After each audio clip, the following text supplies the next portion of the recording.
Hello and welcome back to the Arcane Forge. I say welcome back because this is part 2 of a collection of videos. I was originally hoping to just do one video out of this, but I became very excited and enthusiastic about the types of books that I wanted to talk about today, and those are specifically books designed to help you get the most out of your game. If you are a DM, a dungeon master, a storyteller, a games master, whatever you want to call it, that maybe you might not have thought of, and things that I personally think are essential for writing really fun stories and for getting more than just combat out of the game. So if that sounds good to you, then make sure to carry on watching, but also, if you've not already, make sure to check out my previous video where we talked about the Madeline Hale collection, a selection of really great books filled with tables and prompts to help you roll up stories and things on the fly, roll up elements of your in-game world to really entrench your players in that world. And I also talked about the ultimate backstory guide for RPGs, which are great for sort of like campfire moments and setting up really fantastic role-playing moments for your party members to help them get to talk about their backstories and their secrets that they might not get to divulge in the throes of combat and a few things like that. But yes, please do go and check that out.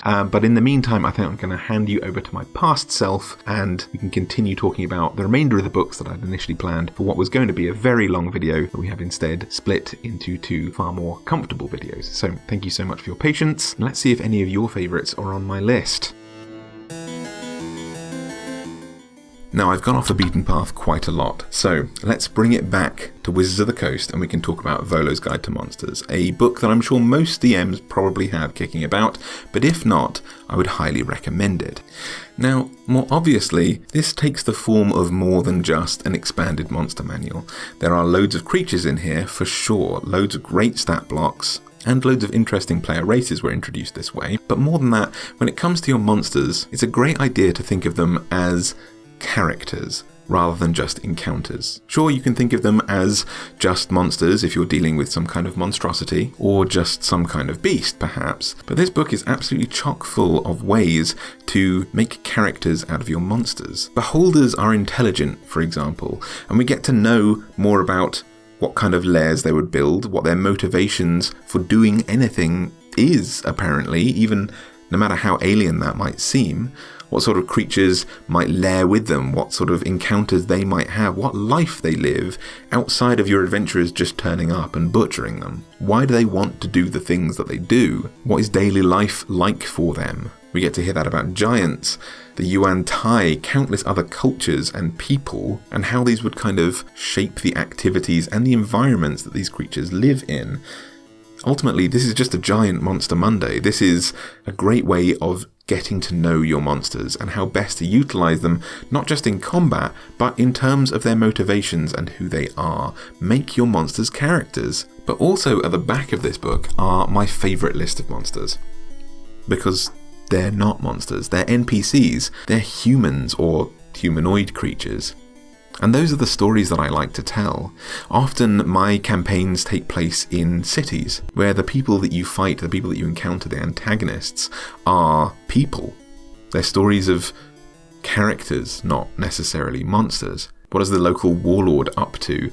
What are the gangsters in your world like? Is there corruption amongst the city guards? How do you deal with that when the sort of average civilian stat block is so weak? You can only really have an encounter in your first few levels, and then you need to start moving on to more and more monstrous creatures, and suddenly you're no longer writing a street-level encounter or a street-level story. You have to move on to something big and massive and terrifying like dragons and things, and those aren't really the stories that I like to tell.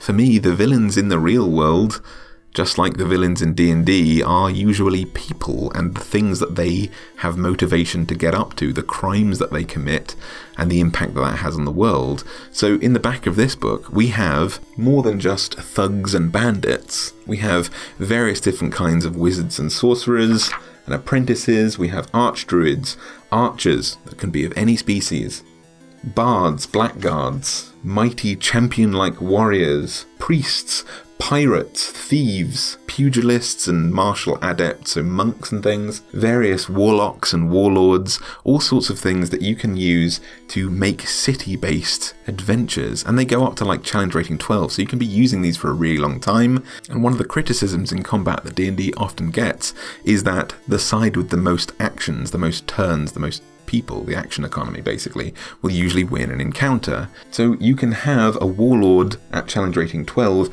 and a bunch of other NPC-like characters surrounding them, and that can increase the number of actions on their side and make combat feel somewhat more even. Either way, I turn to this more often than not when I'm coming up with stat blocks for my enemies that my players have to fight, because largely I'm writing about people and the stories that people take place in, rather than the stories that massive giants or demons and things like that are involved in. If that sounds interesting to you, then definitely pick up Volos Guide, at least for that reason.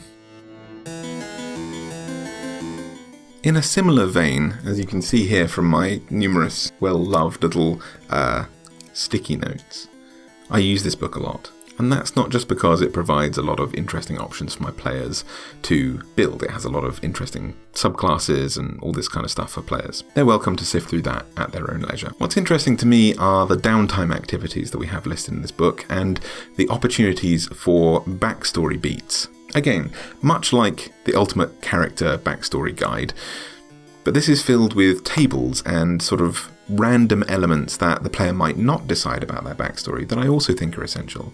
We don't get to choose our entire lives leading up to this moment. Other people exist, and therefore there's an element of randomness. So there are tables here for like how many siblings you might have had, what calamitous or enjoyable events might have happened in your lifetime that help you flesh out characters, which can be used for player characters obviously, but could also be used for NPCs. But there are also really great rules here for when a player wants to craft magic items, what they might find in their various toolkits, and what they can do during downtime. There's a rule here called carousing, where we got to find out, finally, what happens when people like spread rumours or do activities. What are the long and short, the consequences of the random things that players really want to do with their time that isn't combat? Does someone really want a suit of armour, but they can't afford it? Well, help them. Help them build it. Go to the blacksmith and bring them supplies. This could become a whole quest. Or are you trying to invent something? Maybe one of your players is an artificer or something like that. This book might help you come up with, yeah, sure, you want to invent a telescope. Let's say that's not in your campaign world yet. You can do the scientific research on how that might work, how it might fail or succeed, and how long and how much gold it would take to create such an item and to make it successfully work. That doesn't just have to be, yeah, you do it or you don't do it, or you can buy one or whatever. You can turn it into an adventure if a player really wants something and you hadn't planned on that being a thing. It's a really good book for downtime activities, basically, and I'd really recommend it. So one of the more often overlooked books published by Wizards of the Coast is the Acquisitions Incorporated book, and I absolutely love it. It was actually essential to my last campaign. It's often overlooked because it's flavoured in a more sort of silly and fun kind of way, but if you think about how your players actually play the game, if you try and write Lord of the Rings, they are going to play the character Boblin the Goblin in the middle of your very serious campaign. So why not inject some of the fun that they are clearly trying to get a hold of into your games? That said, this doesn't have to be used in a silly capacity. It can be used in a very serious capacity. In this book, we're given more motivation for why adventurers might want to go on adventures in the first place, and how being an adventurer might be more profitable than just grabbing a bunch of gold. We're given rules for making your own base of operations, your own home hub, let's say, which could be anything from an interesting tavern to Firelink Shrine in the Dark Souls series, or a giant blimp floating above the sky. An aeroplane, who knows, it's your campaign. But the idea is that players get to have a tangible home base that they can build on and express their characters through. Their adventuring party becomes a franchise, where the aim is to pay rent on fantastic magical items and the building blocks of these home bases as their motivation for grabbing gold, getting all of this stuff. And then they can use this to get employees, to start businesses, publicize themselves and get better adventures, and to defend the treasure that they have at home, which should give you as a DM the interesting idea of giving them rivals that might want to steal what they leave at home when they go out on adventures. Here, each player is given a new role. In addition to their backstory and their starting class, what function do they perform within the group? This is an essential thing for maybe helping the player who doesn't really want to contribute that much to find a reason to be a member of the party. Why do the party want to keep this person around if they're so grumpy all the time? Well, it turns out that they're the cartographer of the group. They're the one making all of the maps, charting things, and they get special rules about acquiring vessels to travel where they need to, smoothing over the gears maybe, in terms of persuading people to let them travel, various other things. Here, there's a decisionist. Is someone a natural party leader? Well, now they get to actually fulfill that role. They can take a vote every time a decision is to be made, and as you level up, these roles improve over time. So the decisionist who wants to be the party leader maybe gets more than one vote because they chose that role. The documancer gets to not only forge documents, but they're the person who keeps notes. Gradually, little by little, the players start taking on the roles that the DM has to keep track of, leaving you ultimately with less work to do as a DM because the players are now having an in-game reason to be keeping tabs on things. They're the ones who draw the map. They're the ones who take notes about what happened last time and who you spoke to. The Hordes person is basically, you know when the rogue steals everything from everybody? Well, they get a free bag of holding, or a bag that turns into a bag of holding over time, and it's their job to do that and distribute wealth throughout the party. The lawmonger has to keep tabs on all the fascinating lore that you as a DM tell them, so rather than one person keeping all the notes, you now split up these roles, and so notes can be way more concise and more interesting, and people aren't kind of trying to keep tabs on absolutely everything, but they have a specific thing that they need to look out for when you're telling a story. And you don't need to repeat yourself over and over and over again. There are occultants, an occult accountant, secretarians who might be able to get more out of the headquarters who's providing all of your mystical magic items than the rest of the party because technically they're an employee of the big man upstairs. And these all have really fascinating roles that improve a party massively and get special powers on top of all of that kind of stuff. On top of making your life easier as a DM by distributing half of the things that you have to keep track of through your players now, and allowing them to build their own home base, and allowing them to expand it and express themselves, and adding elements of defending their home base from invaders and having quests come to them as a franchise, there are also downtime activities and hirelings to consider. Who staffs this business enterprise that you're starting, and what kind of income do they get? What kind of income comes to your group? And rather than going on lengthy quests, between leveling up, you might want to take some time to publicize your party more, find out about magical items, and have little mini adventures that maybe only one or two of your party members go on, and you can describe that through tables or turn them into actual full quests through here. On top of all the many reasons why I love this, a lot of the art here was provided by an artist who I really love, Avivor, who some of you will notice I've mentioned a few times on this channel. I've actually played D&D with her before. She's a really wonderful person and an absolutely fantastic artist. And it's really great to not only watch her streams on Twitch, where she's a very friendly person, but she's great to play D&D with as well. So I'm hugely biased in my love of this, but it's a really great book anyway. While we're on the topic of building bases, you could do a lot worse than picking up strongholds and followers, which, if you're an old school DM, more in the sort of 1, 2 or 3.5 edition Dungeon Master, and you want to bring some of that into 5th edition, you miss the whole kind of going from an adventurer to a conqueror to some sort of ruler in your campaigns. This book definitely helps with that. On top of looking absolutely stunningly beautiful with some absolutely amazing artwork and a sort of medieval vibe to a lot of the borders and artwork, here we get to know about how you might build a stronghold, a particular building just for you as a player, and how you as a DM need to rule those kind of things. How much money it might cost, how much time it might take, and what are the advantages of actually doing that. We get buildings for each and every class, as well as some other sample buildings that could become part of your keep, a whole city that you start to build, and who might congregate in those areas.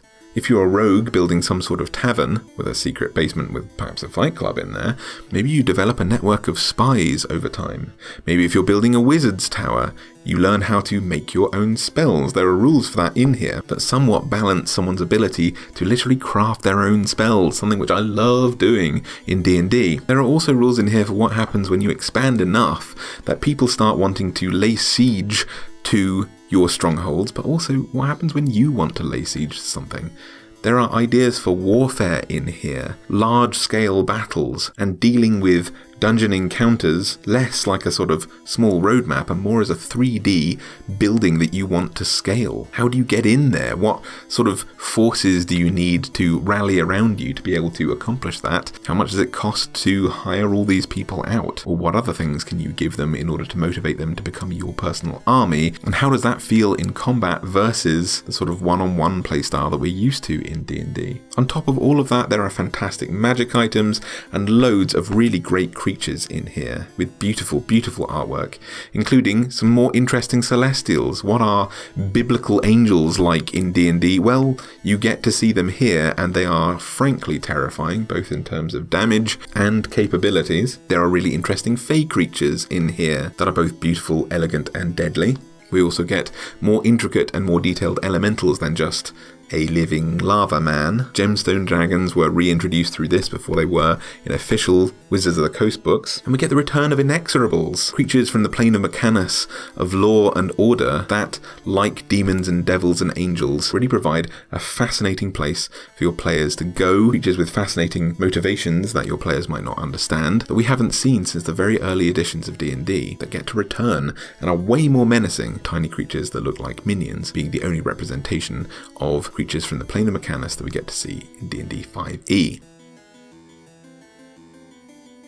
So those are a few books that I really love and I think are essential reading materials to expand your horizons as a DM and find more interesting things just than combat to throw at your players. If you're looking to entrench them in the world, enmesh them in your homebrew experience, or even if you're playing an existing campaign, an existing source book, there are lots of things in there to help you get the most out of it. What are on Strahd's bookshelves, for example, more than just a list of people's blood types. So I hope this helps to enhance your gameplay as a DM, enhance your story writing, or just help you when your players go way off the track in terms of your story and are now in a totally different town than you didn't expect them to go to. And these are just some of my favourite books. There are loads more, but I'd love to hear your ideas. What sort of books are essential for you as a DM that help you write fantastic stories? And maybe I'll make one of these for players as well, who knows? If you'd like to see more of this type of video, if you'd like to see more of my book recommendations that maybe take you a bit off the beaten path, or maybe just help you utilise books that you already have for new purposes, make sure to let me know down in the comments section and we can get making more videos like this. But I've really enjoyed gushing over some of my favourite books here,